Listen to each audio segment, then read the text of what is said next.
Oke, Assalamualaikum warahmatullahi wabarakatuh.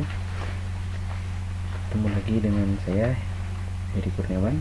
Hari ini kita akan coba bahas terkait bab 4. Pertemuan kemarin sudah bab 1, bab 2, bab 3, bab 4 dalam menyusun proposal penelitian keperawatan.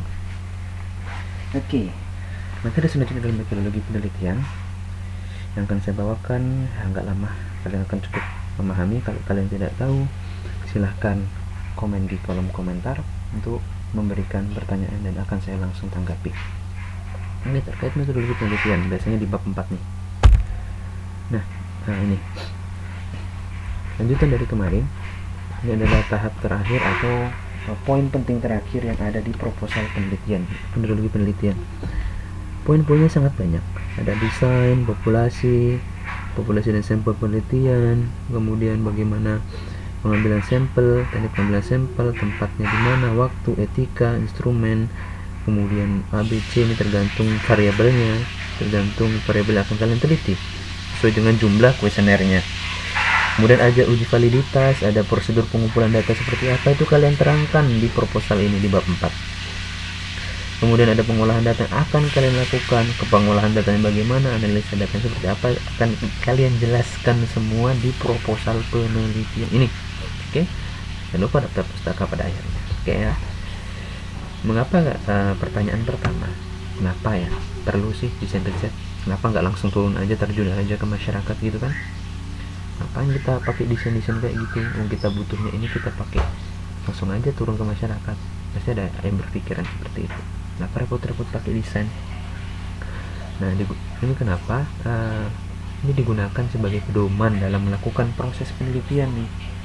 Desain penelitian akan berguna bagi semua pihak yang terlibat dalam proses penelitian. Jadi kita bisa mengarahkan biar kita lebih sistematis cara ngambil datanya bisa lebih terukur, data yang kita dapatkan bisa dipertanggungjawabkan kebenarannya. Itu kenapa sangat penting menggunakan desain. Nah, kita dapat mengelompokkan desain penelitian dilihat dari berbagai sudut pandang nih. Nah, si desain penelitian dilihat dari perumusan masalahnya. Ada penelitian eksploratif, ada penelitian uji hipotesis saja. Kemudian desain penelitian berdasarkan metode pengumpulan data, ada studi pengamatan, ada penelitian survei. Oke. Kemudian desain penelitian dilihat dari pengendalian variabel-variabel oleh peneliti. Di sini ada penelitian eksperimental, penelitian ex post facto. Oke. Itu yang kalian tahu, nanti kami bisa jelaskan pada slide-slide selanjutnya. Kemudian desain penelitian menurut tujuannya, penelitian deskriptif, komparatif, penelitian asosiatif. Kalian harus tahu. Nah, ini menurut berdasarkan dimensi waktu. Nah, ini biasanya menggunakan data-data sekunder untuk mendapatkan hasil dari apa yang ingin dicari, seperti itu. Ini contohnya penelitian time series, penelitian sudah berlalu namun tetap dilakukan, dicari datanya, dokumentasinya, kemudian dicari hubungannya antar variabel. Kemudian penelitian cross sectional, itu menghubungkan misalnya produktivitas per hari dengan komitmen dengan kemampuan dan lain-lain. Kemudian desain penelitian dilihat dari lingkup studi dapat dikelompokkan menjadi 3, yaitu studi lapangan, eksperimen laboratorium. Oke. Nah, kemudian sebelum berlanjut saya jelaskan sedikit. Nah, ini studi lapangan yang kalian akan lakukan nanti adalah kalian melakukan survei langsung ke lapangan atau mungkin observasi langsung ke lapangan untuk mendapatkan data-data yang kalian inginkan sesuai dengan tujuan penelitian. Nah, di eksperimen lapangan ini kalian melakukan intervensi langsung ke lingkungan atau ke masyarakat. Sementara ada lagi penelitian laboratorium, ini yang biasa dilakukan oleh saintis-saintis untuk mendapatkan kimia, laboratorium kesehatan dan lain-lain. Ini biasa dilakukan di eksperimen laboratorium. Oke. Kemudian berkaitan dengan perumusan masalah, apa permasalahan utama sehingga perlu dilakukan penelitian? Desain itu tergantung perumusan masalah kalian. Kemudian tujuannya bagaimana, datanya bisa diperoleh apa enggak, apakah kita mampu melakukan penelitian, dilihat dari biaya, tenaga, waktu, dan latar belakang teori. Jadi kalian gak asal melakukan penelitian nih, kalian juga mempertimbangkan biayanya, tenaga, waktu, dan latar belakang teorinya. Terlalu berat nggak menurut kalian kayak gitu? Apakah dapat memperoleh untuk mendapatkan izin penelitian? Nah, ini penting juga nih. Pada saat kalian melakukan penelitian, wajib hukumnya untuk telah mendapatkan izin dari yang berwenang. Kalau misalnya mau di rumah sakit, berarti sudah dapat izin dari direktur rumah sakit, kayak gitu ya. Kalau ke puskesmas, harus dapat izin dari dinas kesehatan setempat sampai ke puskesmasnya, gitu ya. Berapa banyak informasi yang sudah kita peroleh, kemudian informasi yang kita dapat dari lingkungan, kemudian referensi yang kita dapat itulah informasi. Apakah masih perlu dilakukan studi pendahuluan? Kemudian riset yang kita lakukan ini perlu nggak sih studi pendahuluan sebelumnya? Kalau data-datanya sudah lengkap, nggak perlu lagi. Tapi kalau data-data awal belum lengkap, kita perlu melakukan studi pendahuluan. Oke? Kemudian berkaitan dengan tinjauan teoritis, teori yang kita gunakan mendukung penelitian nggak? Itu harus dipikirkan. Kemudian dari mana kita dapat teori-teori pendukung penelitian? Nah, kita dapat dari referensi, bukunya update apa enggak, kemudian jurnalnya update apa enggak, kemudian jurnalnya kredibel apa enggak, itu menjadi pertimbangan.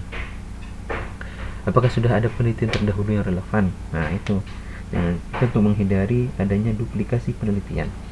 Kalau misalnya kalian mendapatkan penelitian yang serupa, kemudian kalian melakukan penelitian yang sama, kemudian tempatnya sama, lokasinya sama, itu akan terjadi duplikasi penelitian, ya. Jadi tujuannya untuk melihat penelitian terdahulu itu kayak gitu. Dan bagaimana bentuk kerangka pemikiran penelitiannya, apakah sudah clear, jelas, variabelnya sudah jelas, dan lain-lain, itu perlu dipertimbangkan. Berkaitan dengan perumusan hipotesis, apakah penelitian memerlukan hipotesis? Nah, ya kan, kalau penelitian deskriptif, perlu nggak hipotesis menurut kalian? Ya, nanti kalian jawab. Kemudian apa dasar yang digunakan untuk merumuskan hipotesis kira-kira? Kemudian bagaimana bentuk hipotesis yang akan kita rumuskan? Oke,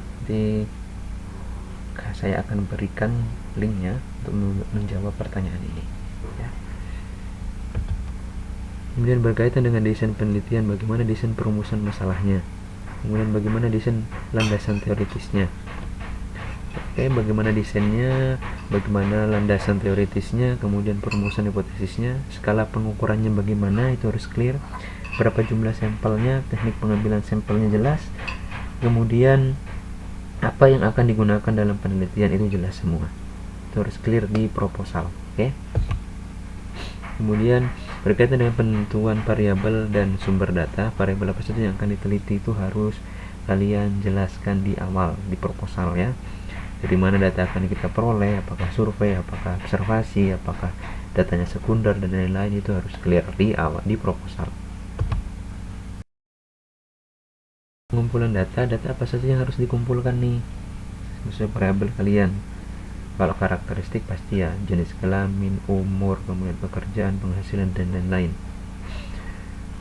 Kemudian bagaimana instrumen untuk mengumpulkan data? Nah, instrumennya apakah sudah valid, ataukah kita sendiri yang develop, ataukah kita cari kuesioner orang, kemudian kita izin meminjamnya, dan lain-lain, itu harus clear. Kemudian siapa yang akan mengumpulkan data, apakah kalian sendiri atau membutuhkan orang lain untuk melakukan pengumpulan data. Kemudian berapa tenaga yang diperlukan, itu harus jelas. Nanti akan terus bagaimana prosedur yang harus dipenuhi untuk mengumpulkan data, prosedurnya harus clear di situ, terutama dari izin, kemudian pakai izin dari puskesmas atau rumah sakit, dapat izin masuk ke respondennya, bagaimana responden itu kita menghargai mereka, etiknya, kemudian memberikan inform consent, dan lain-lain, itu perlu. Berkaitan dengan pembuatan kesimpulan dan saran, bagaimana cara penyampaian kesimpulan di proposal kalian, kemudian untuk siapa saja sarannya, ini kalian harus clear juga ya di proposal. Apakah saran dalam bentuk umum atau spesifik? Itu harus di-clearkan di proposalnya nanti. Kemudian berkaitan dengan analisis dan interpretasi data, bagaimana format atau tabulasi data kalian, kita akan pelajari pertemuan selanjutnya. Kemudian siapa yang akan menabulasi data, kemudian berapa lama proses tabulasinya, alat analisisnya apa, software yang kalian gunakan apa, itu kalian harus jelaskan di proposal, ya, itu harus kalian jelaskan.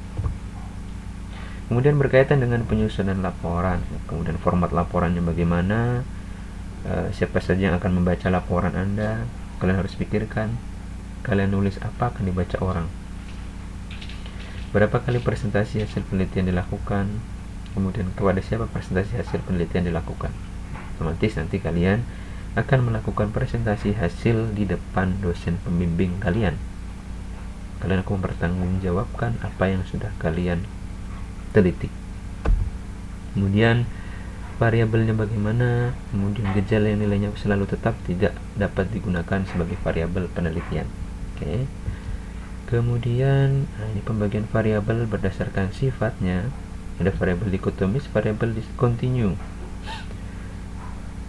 Variabel yang dikotomis dikatakan mempunyai dua nilai kategori yang saling berlawanan, misalnya jenis kelamin, laki-laki, perempuan. Kita beri kode 1, kode 2. Dalam tabulasi nanti kita berikan kode. Kemudian variabel kontinu itu bisa dikatakan variabel yang punya nilai-nilai dalam satu variabel tertentu, misalnya berat badan, tinggi badan, dan lain-lain. Misalnya berat badan Didi 50, berat badan Dodo 62. Oke. Nah, ini berdasarkan variabel hubungan antar variabel yang tadi yang saya jelaskan sebelumnya. Itu ada variabel bebas, ada variabel tidak bebas, ada variabel moderator, pengganggu, variabel intervening. Oke. Ini yang variabel bebas, dia yang mempengaruhi. Variabel tak bebas, dia yang terpengaruhi. Nih, intinya ya. Variabel moderator, dia yang mengganggu. Intervensi, ini bagaimana dia bisa berubah di tengah-tengah ini. Ini variabel kontrol. Ini misalnya intervensi dengan dua kelompok, misalnya di rumah sakit A tidak diberi pelatihan mungkin terkait sistem informasi misalnya, kemudian di sini diberi pelatihan terkait sistem informasi, kemudian diukur bagaimana kinerjanya. Itu bisa seperti itu. Ini desain pengukuran, ada skala Likert, Guttman, semantik, differential rating. Skala Likert, skala Likert itu digunakan untuk mengukur sikap, pendapat, dan persepsi seseorang tentang fenomena sosial. Biasanya, misalnya pelayan rumah sakit ini sudah sesuai dengan apa yang saudara harapkan. Nah, di situ nanti responden bisa memilih, ada 5 beda-beda, ada 5 pilihan, ada 4 pilihan. Skornya 5 jika sangat setuju skornya 4, itu adalah codingnya. Itu adalah skor bagaimana kita bisa mengukur pakai skala Likert. Kemudian ada skala Guttman. Skala Guttman itu ibaratnya cuma 2 pernyataan saja. Misalnya ya sama tidak. Misalnya pertanyaan yang tadi, apakah pelayanan di rumah sakit ini sudah baik? Ya, tidak, ya, tidak. Itu doang. Baik, buruk, pernah, tidak pernah, punya, tidak punya, kayak gitu doang. 2 pilihan. Skala Guttman. Ingat yang tua Likert yang lebih dari 2, 4 atau 5. Skala Guttman ya tidak, cuma 2. Kemudian ada semantik diferensial. Semantik diferensial contohnya digunakan untuk mengukur sikap sama. Bentuk pilihan ganda tersusun dalam sebuah garis, biasanya kayak gini. Semantik diferensial, bagaimana tanggapan saudara terhadap pelayanan rumah sakit. Jadi mereka tinggal memilih dari skala 1 sampai 5 dia mau ngasih skor berapa, atau mau ngasih tanda berapa di sini misalnya. Kemudian ada skala rating. Nah, rating itu sama kayak tadi, hampir sama, tapi namanya yang berbeda. Yang pertama itu data kuantitatif, kemudian penelitian baru mentransformasikan data kuantitatif menjadi data kualitatif. Misalnya nih, kenyamanan ruang lobi rumah sakit, segala macam, bagaimana. Cuma memilih 5, 4, 3, 2, 1 sesuai dengan yang dirasakan oleh responden. Nah, ini ada desain skala, ini kalian harus paham dan jangan salah tulis pada saat penulisan definisi operasional nanti. Nah, desain skala itu di sini ada skala nominal, ordinal, interval, rasio. Saya langsung kasih contoh saja. Nominal itu adalah skala yang hanya digunakan untuk memberikan kategori saja, setara. Kayak jenis kelamin itu nggak ada yang lebih baik wanita, lebih baik laki-laki, nggak ada, itu setara, namanya nominal ya. Kayak wanita, jenis kelamin ya, wanita, laki-laki. Pekerjaan pun nominal ya, karena mereka setara, sama saja. Kemudian yang ordinal itu adalah tingkatan, misalnya tingkat 1, tingkat 2, atau mungkin apalagi tingkat pendidikan dan lain-lain, itu ada tingkatan. Oke. Kemudian selanjutnya ada skala interval. Skala interval itu biasanya digunakan pengukuran dapat digunakan untuk menyatakan peringkat antar tingkatan, tidak memiliki nol yang mutlak. Maksudnya ya, paham nggak ya? Misalnya termometer itu 0 saja masih ada nilainya kan, clear kan? 0 itu berarti sudut beku, suhu beku. Sementara jam 000 itu sudah jam 12 malam pas. Sementara tanggal itu ya intervalnya ada 1 sampai 31, ya kan? Itu semuanya itu dikatakan interval. Kemudian rasio itu yang memiliki nol mutlak. Maksudnya apa? Maksudnya adalah kalau dia nilainya 0, dia memang nggak ada. Paham? Misalnya berat badan 0, itu orangnya nggak ada otomatis, ya kan? Kemudian berat badan, tinggi badannya 0 cm, itu orangnya nggak ada, ya kan? Clear? Pendapatannya 0 berarti nggak berpenghasilan, itu rasio, skala rasio. Nah, ini ringkasan tentang skala, ini kalian harus pahami yang tadi ya, bagaimana nominal, ordinal, interval, rasio. Oke. Kemudian desain samplingnya, bagaimana kalian melakukan sampling terhadap populasi yang akan kalian cari. Ini alasannya kenapa harus pakai sampel, mengurangi kerepotan, biar kalian nggak perlu semuanya. Misalnya kalau melakukan penelitian di DKI Jakarta, kalian nggak perlu data semua masyarakat rakyat Jakarta untuk dijadikan penelitian, responden penelitian. Kalian cukup menggunakan sampel saja. Nah, ini maksudnya jika populasi terlalu besar maka akan ada yang terlewati, takutnya kan. Dengan penelitian sampel maka akan lebih efisien, kalian akan lebih hemat pastinya. Kemudian seringkali penelitian populasi dapat bersifat merusak. Biasanya kalau udah rame-rame itu udah bikin khawatir. Kemudian adanya bias dalam pengumpulan data. Nah, kemudian seringkali tidak mungkin dilakukan penelitian dengan populasi. Biasanya kalau dalam jumlah besar sih biasanya. Dan dengan adanya sampling ini kalian akan lebih hemat, lebih cepat, kemudian lebih bisa mewakili untuk keseluruhan populasi yang ada. Kemudian ilustrasi sampelnya kayak gini, populasi yang semua yang banyaknya kayak gini, kalian cuma ambil beberapa saja, ya, seperti itu. Bermasalah dalam sampel, berapa jumlah sampel yang akan diambil, itu yang harus kalian pikirkan. Pakai rumus nanti ada. Bagaimana teknik pengambilannya, itu juga harus kalian pikirkan. Jadi semua mulai dari bab 1 sampai bab 4 ini semua mempunyai cara masing-masing, tekniknya masing-masing sesuai dengan kaidah ilmiah. Pertimbangan dalam menentukan sampel, seberapa besar keragaman populasi, kemudian berapa besar tingkat keyakinan yang kita perlukan, berapa toleransi tingkat kesalahan, apa tujuan penelitian, kemudian keterbatasan yang dimiliki oleh peneliti. Kalian tetap mempertimbangkan keterbatasan kalian dalam melakukan penelitian ya. Kemudian prosedur penentuan sampel kayak gini ya. Prosedurnya mulai dari identifikasi populasi, memilih kerangka sampel, menentukan metode pemilihannya, kemudian merencanakan prosedur, menentukan ukuran sampelnya, menentukan unit sampelnya, melakukan kerja lapangan langsung pengumpulan data. Gitu. Misalnya, nah ini populasinya mahasiswa, misalnya mahasiswa di salah satu kampus swasta di Jakarta misalnya. Kemudian yang perlu kita cari itu nama kerangka sampelnya, kan kita sudah dapat datanya nih, siapa saja sih mahasiswa di sana, ada ini. Teknik samplingnya kita pakai probabilitas sampling, simple random sampling.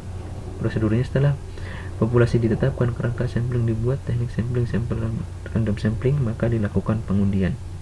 Ini kalau random sampling, diundi siapa yang kira-kira kita kasih kuesioner ya, siapa selanjutnya kita kasih kuesioner dan lain-lain.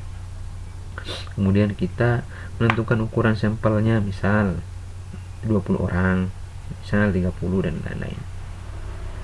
Kemudian unit sampel dan lain-lain. Lanjut.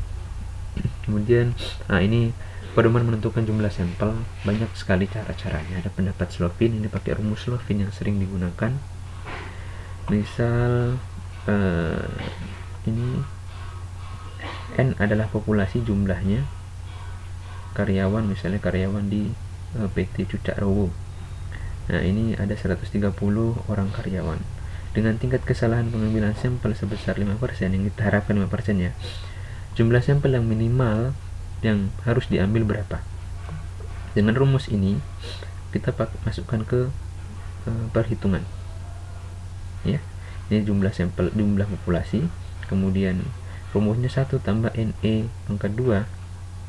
E itu sudah ketentuan dari 5%. 5% kalau dipecah menjadi 0,05. Oke, pangkat 2. Kalau kita jumlahkan hasilnya seperti ini. Jadi, dalam sebuah populasi yang jumlahnya 130, kita mau mendapatkan tingkat kesalahannya cuma 5%, maka kita mengambil sampel sebanyak 98 orang. Kalau komanya di bawah koma 5, digenapkan ke bawah saja ya. 98 orang saja. Itu kalau menurut Slovin. Ada lagi menurut menaksir parameter rata-rata, ini nggak perlu digunakan, bisa juga digunakan kalian misalnya ingin menguji hipotesis metakan hipotesis indeks prestasi mahasiswa. Ini lumayan repot bagi kalian nanti, tapi setidaknya kalian perlu tahu juga rumusnya menentukan parameter rata-rata. Pertama ada Z alpha, kemudian ada 2 row per E pangkat 2. Ini masukkan saja nilai-nilainya nih, masukkan ke rumus, akan mendapatkan hasil seperti ini. Oke. Lanjut ke ini parameter proporsi, menggunakan rumusnya seperti ini. Ini rumus ketentuan yang sudah ada. Misalnya kita akan memperkirakan proporsi mahasiswa yang menggunakan angkutan kota waktu pergi kuliah. Berapa sampel yang diperlukan jika dengan tingkat kepercayaan 95% berarti kebenarannya, dan kesalahan yang mungkin terjadi 0,1%. Nah, ini rumusnya. Ini ketentuan 1,92 pangkat 26 pangkat 2, kemudian 4 kali 0,1 pangkat 2. Oke, lanjut.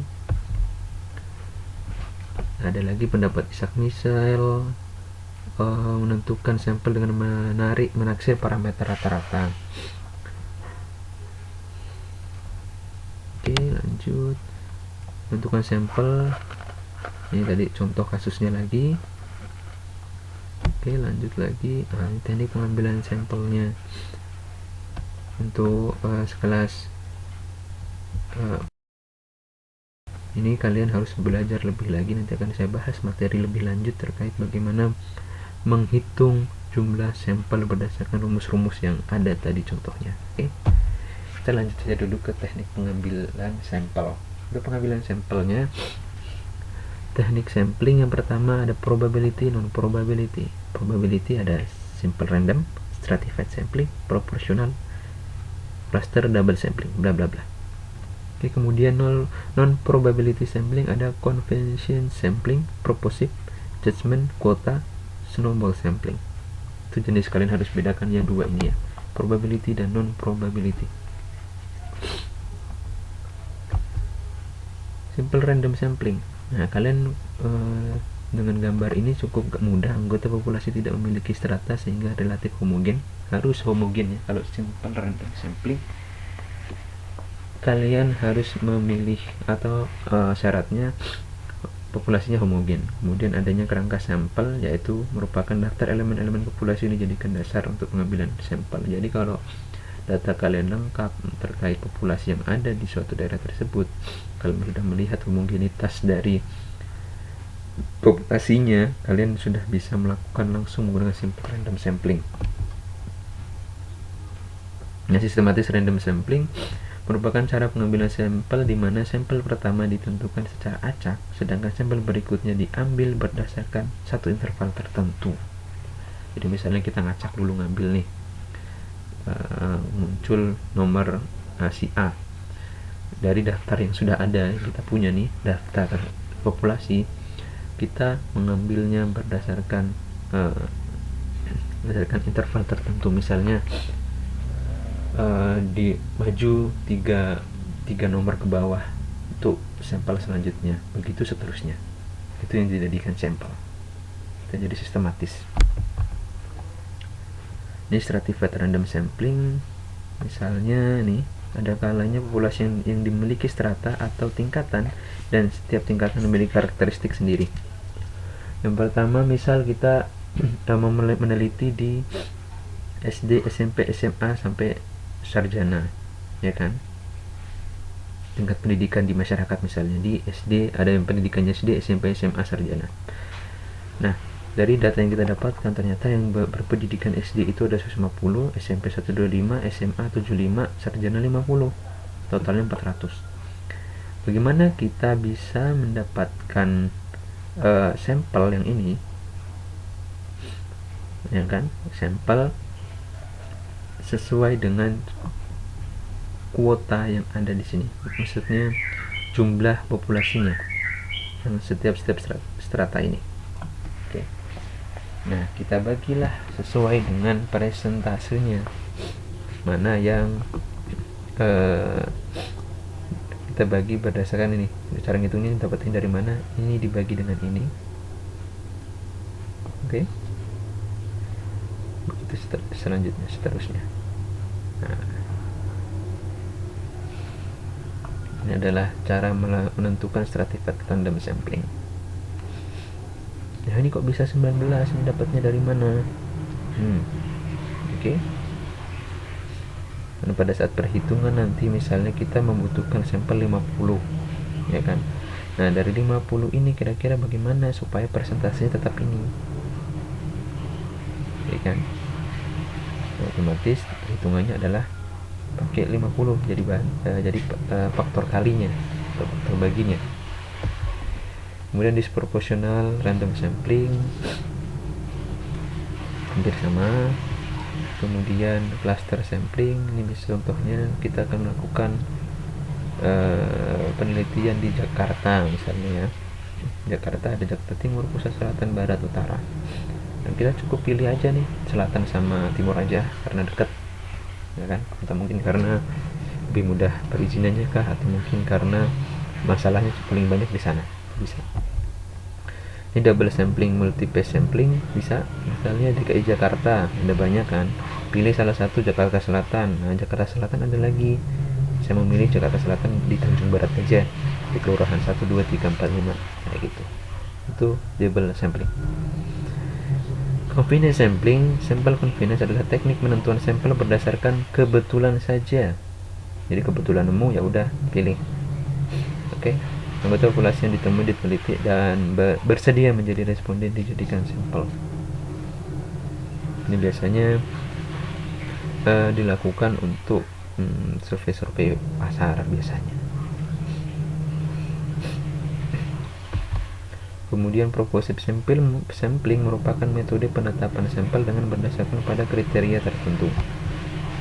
Kuota merupakan metode penetapan sampling dengan menentukan kuota terlebih dahulu pada kelompok-kelompok. Sebelum kuota masing-masing kelompok terpenuhi, maka penelitian belum dianggap selesai. Ya, sudah menentukan kuotanya masing-masing untuk kelompok. Ini snowball sampling, ya, misalnya ini biasanya penelitian-penelitian yang mendapatkan sampel sangat sulit biasanya. Misalnya untuk mendapatkan responden dengan HIV/AIDS, misalnya untuk mendapatkan sampel penelitian LGBT misalnya, itu sangat, untuk mendapatkan datanya tidak sulit. Kita menanya, misalnya dapat dari satu teman, misalnya si A menderita HIV, kemudian si A memberitahukan, oh si itu dan si B dan B1, B2, B3 itu juga kena HIV. Jadi melalui si A lah kita bisa mendapatkan sampel berikutnya. Kemudian dari si B itu bisa juga dapat si C, si C1, C2 dan lain-lain. Begitu seterusnya, snowball. Data menjadi informasi, ya ini nanti kalian minggu selanjutnya akan melakukan ini. Bagaimana mengolah data, diolah, kemudian disimpulkan dan ditampilkan, disajikan dalam bentuk tabel atau diagram. Kemudian syarat datanya harus akurat, relevan, up to date. Oke ya. Jadi pada saat kalian menginput data hasil penelitian itu ya harus benar-benar yang apa yang kalian dapatkan. Kemudian ini data primer, data sekunder. Data primer adalah data yang dikumpulkan sendiri oleh peneliti. Oke, kalian membagikan kuesioner, kalian dapat datanya, itulah yang primer. Data sekunder apa? Data yang telah diterbitkan atau digunakan oleh organisasi yang bukan pengolahnya. Jadi kalian dapat dari data dari puskesmas, dapat dari Dinkes dan lain-lain, atau BPS dan lain-lain, itu adalah data sekunder. Pembagian data menurut sumbernya, data internal, eksternal. Internal itu data yang berasal dari dalam instansi, eksternal data yang berasal dari luar instansi yang akan kalian teliti. Nah, ini pembagian menurut waktu pengumpulannya. Ada data time series, data cross section. Kemudian data time series adalah data yang dikumpulkan dari waktu ke waktu pada satu objek yang dengan tujuan untuk menggambarkan perkembangan. Data cross section adalah data yang dikumpulkan pada satu waktu tertentu pada beberapa objek dengan tujuan untuk menggambarkan keadaan. Nah, ini lagi ada data menurut sifatnya, data kualitatif, data kuantitatif.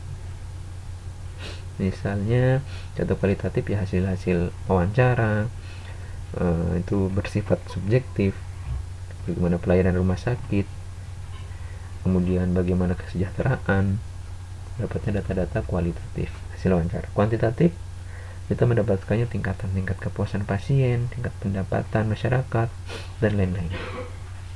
Itu kuantitatif dalam bentuk angka, kuali dalam bentuk kata-kata. Berapa teknik wawancara, teknik yang dapat digunakan dalam penelitian keperawatan? Teknik tes, wawancara. Tes itu ya kalian bagikan kuesioner lah, suruh jawab kuesioner, bisa dapat. Wawancara kalau penelitiannya kualitatif gitu ya. Ada teknik observasi, kalian observasi keadaannya menggunakan indera kalian dokumentasikan apa saja keadaannya dan lain-lain. Itu teknik observasi.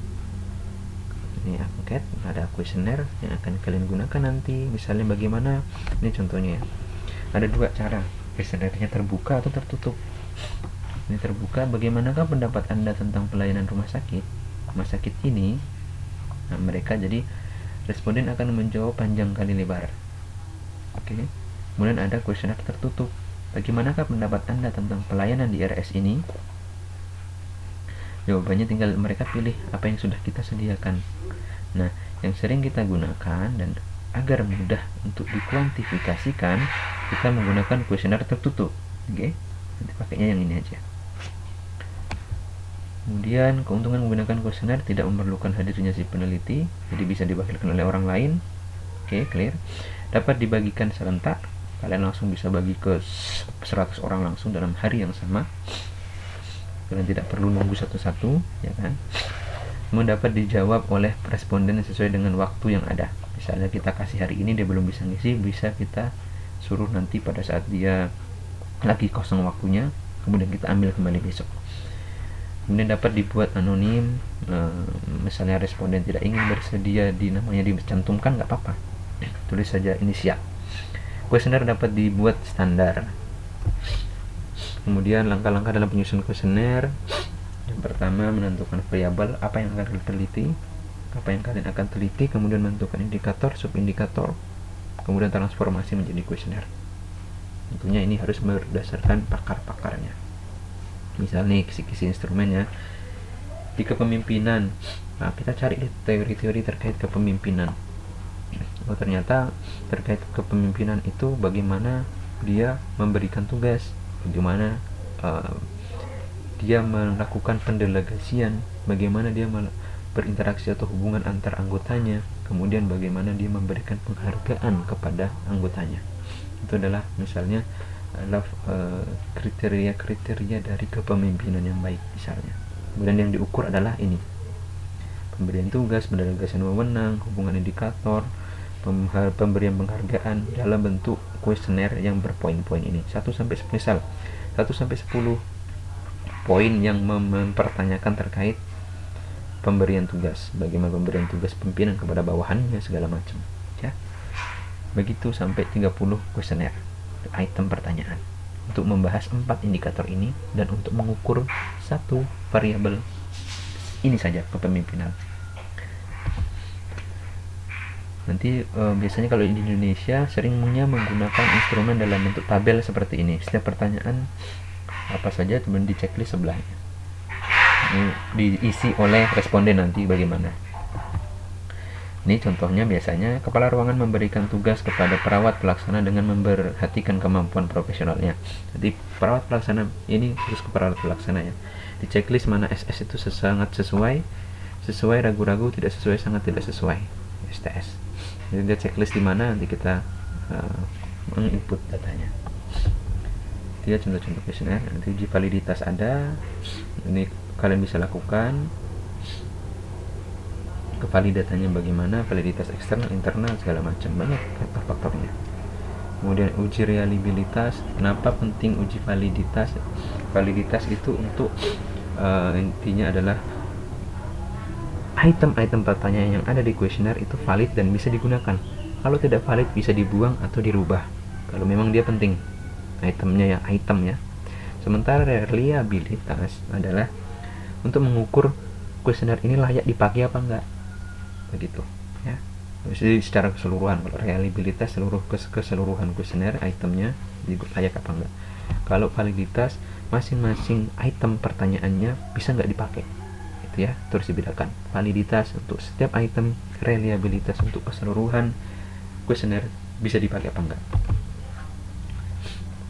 Ini banyak macam-macamnya. Kemudian lanjut saja. Ini langkah untuk melakukan uji validitas. Biasanya digunakan paling sedikit 30 orang. Kemudian ditabulasi, dianalisis, lihat R tabelnya dan lain-lain. Oke, selesai. Oke, terima kasih untuk pertemuan kali ini. Saya akan berikan beberapa pertanyaan kepada kalian. Kurang lebih yang mohon dimaafkan. Assalamualaikum warahmatullahi wabarakatuh.